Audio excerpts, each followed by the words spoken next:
To speak to us about this journey and the book, award-winning author and Dean of Research at the University of Fort Hare, Professor Pumla Dineo Gqola, joins us. Professor, good morning to you and thank you for joining me on Weekend Dawn. Good morning and thank you for having me. Oh, okay. I'm so glad. Loud and clear. How did the idea for the book first come about? It came about actually as a bit of a joke. The 17 writers share a publisher, so the other people who publish with her or have books forthcoming with her, Melinda Ferguson books. And she has a WhatsApp group, so we have a WhatsApp group of Melinda Ferguson publishers books. And we had been discussing a whole lot of logistical things, postponement of books because of the lockdown or Corona and so on. And I said in jest in one of those conversations, well, we're spending so much time talking and agonizing about Corona and books that we ought to write a Corona diary series soon. And it was just a throwaway comment, except that Melinda and a few other writers latched onto it. And so it really kind of started as a bit of a joke. But I think you put 17 writers together in very unnerving and slightly maddening situation, and that's what you get. A joke can end up being something as crazy as this book. 17 writers, 13 days. I'm trying to understand the editing process now. How was it all put together in 13 days, including things like editing? Well, I mean, I think the thing is that it's short pieces, right? So they range to just over 1,000. I think the longest piece is just over 4,000, but most pieces are between 1,000 and 3,000. So it's really kind of the length of a short essay. The deadline was actually a week, and I think some people and the people who wrote shorter essays submitted, 2 or 3 days later, and so the editing process was ongoing. Melinda and 2 other writers sat and edited as they came in, and so I think that the editing took as long as the writing, really, and then of course the entire manuscript. So 3 different people edited it. While as the pieces trickled in, and then there was one large edit at the very end, sort of 8 days later, once all the pieces were in. Now, and then the production process then took up the remainder of the days up until 13. Now, what are some of the topics that were spoken about or are spoken about in the book, and what topic did you decide to take versus your co-authors? So we didn't actually, none of us knew what anyone else was going to submit. We all knew that we were just entering the lockdown. We were just about to enter the lockdown, or we were just entering the lockdown, so the first 2 or 3 days. So all we knew was that the essays would deal with some aspect of thinking about the lockdown and thinking about Corona.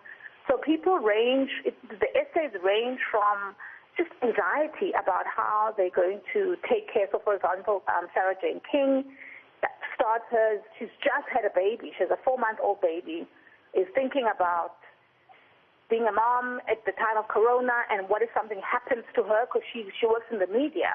So she's essential services. So she moves in and out of the house and she has anxiety about what if she dies. So her piece is about something like this, about that.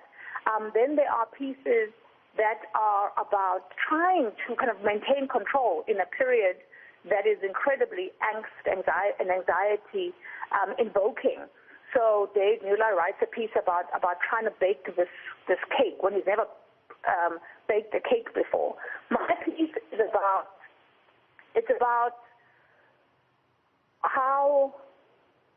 my own anxieties about living with Corona.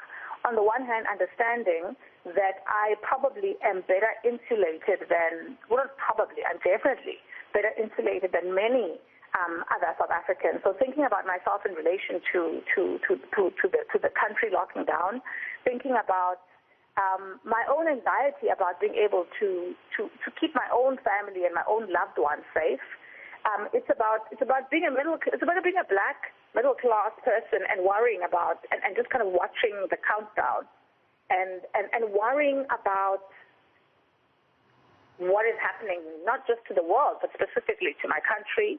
And so it's about class in some respects, and worrying about who this disease is going to makes vulnerable. But also at the same time, not feeling completely outside of that anxiety myself. So it really is a meditation on different kinds of vulnerability, trying to think about myself in relation to other people in my country, trying to think about myself in relation to people that I love who are either on the coal face, right? So are essential services, are in a lab processing lab kits, test kits for corona, or a friend who thinks she's going to have a nervous breakdown because she's sitting in this house alone and losing her mind. But also about people who are going to not have food and have to move, and so it's just yes. So it's about the pieces generally in one way or another are about a range of vulnerabilities. It's about people thinking about what it means to be a human being trying to keep it together now, and so pieces like Liteko Zulu are very different from the three that I've mentioned. So the Liteko piece is one that's about really maintaining control. How to maintain control and try to have stability in this process of madness and difficulty and pain and doom.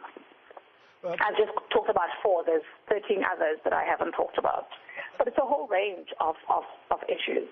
Now, before we close off, Professor, just quickly, you're having a book launch with a difference. Can you tell us quickly about the book launch? I don't know what you mean by the launch. Which launch? Are you doing an Instagram live book launch in the coming few days?